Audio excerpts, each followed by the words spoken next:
필리핀에서 온 친구들과 5일간 함께할 기회가 있었습니다.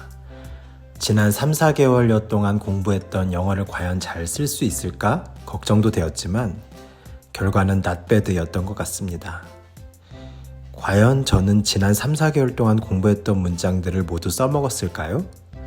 그렇지는 않았습니다. 지난 3, 4개월 동안 스픽 영어회화 공부 앱으로 공부한 문장은 거의 생각이 나지 않더군요.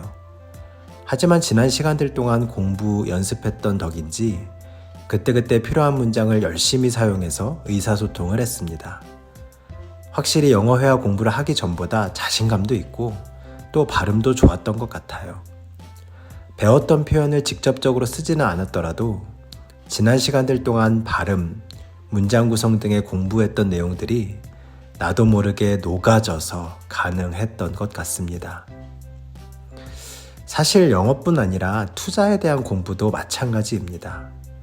투자 공부를 해야 한다, 돈에 대한 공부를 해야 한다는 사실을 모르는 사람이 누가 있을까요? 다만 도대체 어떻게 해야 하는지, 얼마나 해야 하는지 그 무게감이 너무 크기 때문에 쉽게 포기하게 되거나 엄두를 내지 못하는 것 같습니다. 좀 더 정리해서 말하면 완벽하게 공부해야 한다는 중압감 때문에 오히려 투자 공부를 시작도 못하게 되는 거지요. 처음부터 완벽히 아는 사람은 없죠. 그렇기 때문에 돈에 대해서, 투자에 대해서 공부할 때는 완벽하게 공부하려고 하지 말고 스며들듯이, 녹아지듯이 하면 됩니다.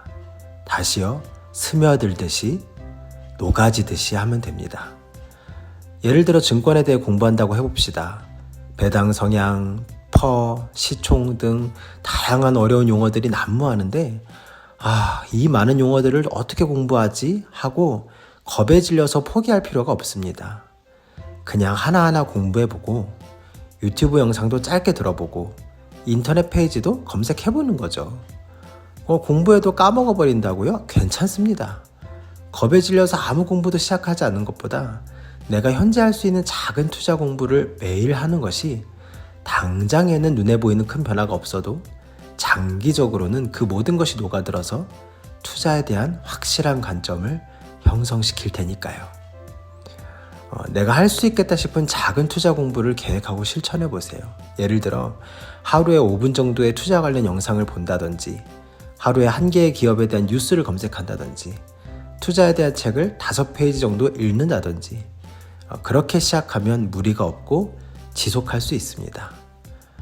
그런 작은 눈에 보이지 않는 공부가 쌓이고 쌓여서 내 몸에, 내 머리에, 내 관점에 젖어들어서, 스며들어서 나중에는 무서운 배움의 힘을 발휘할 것입니다.